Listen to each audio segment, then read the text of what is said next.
You know, sometimes in life, you find these extremely interesting truths, these developments.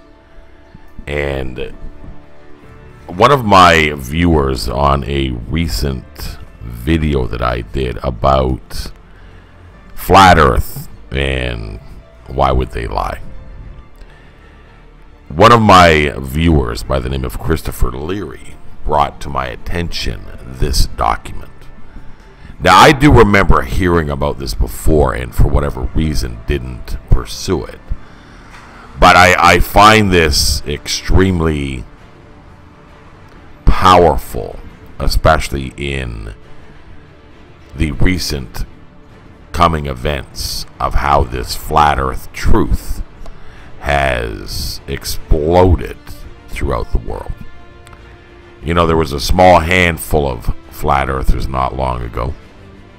I've been a flat Earth believer for about 6 or 7 years. However, I can honestly say that I came to being a flat Earth believer so quickly that outside of the fact that I never really gave it any thought, or outside of the fact that I didn't really research it or question the globe Earth model, and have I done those things, I would have been a flat earther much earlier.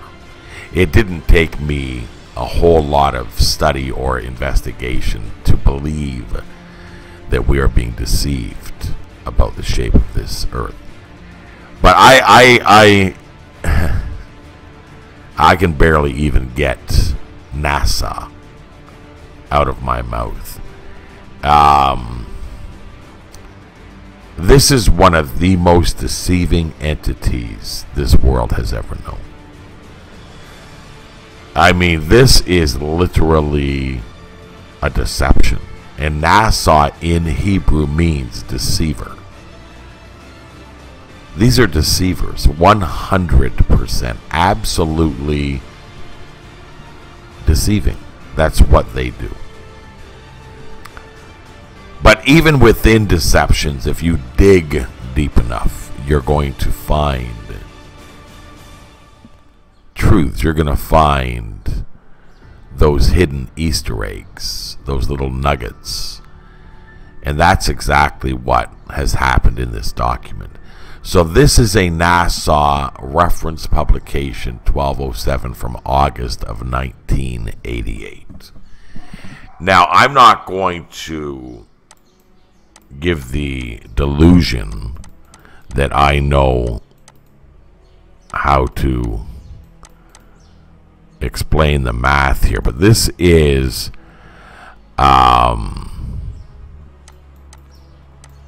I guess a model that they're putting together, a linear spacecraft of some sort. At any rate, Eugene L. Duke has written this document with the help of Robert F. Antonowicz and Keith D. Cranberry.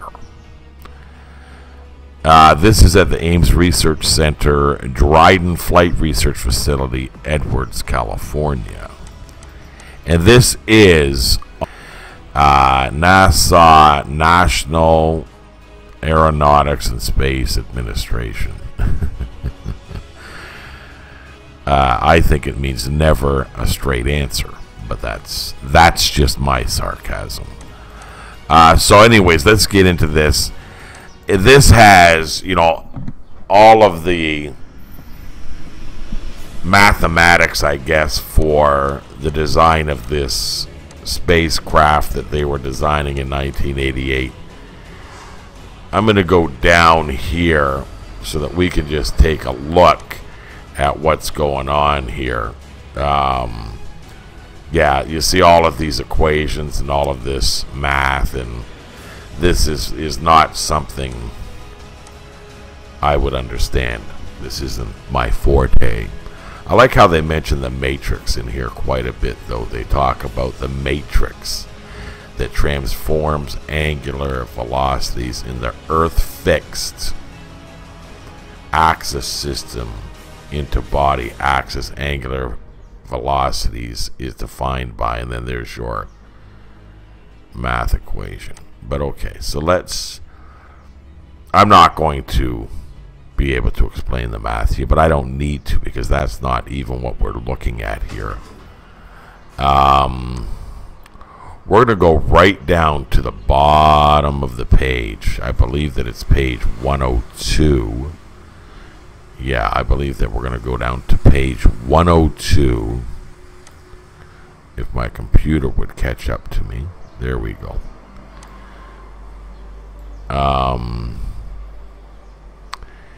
And this is the bottom report documentation page. And it's very, very interesting, because in here it says, I'll read this to you. This report documents the derivation and definition of a linear aircraft model for a rigid aircraft of constant mass flying over a flat, non-rotating Earth. Take a breath. Take a breath. This report documents the derivation and definition of linear aircraft model for a rigid aircraft of constant mass flying, meaning large areas, over a flat, non-rotating Earth. Let it sink in. Let it sink in. I know.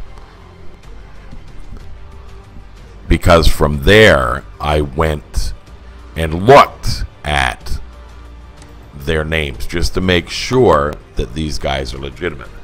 So I looked up Eugene L. Duke, and yes, it identifies him to this document 100%.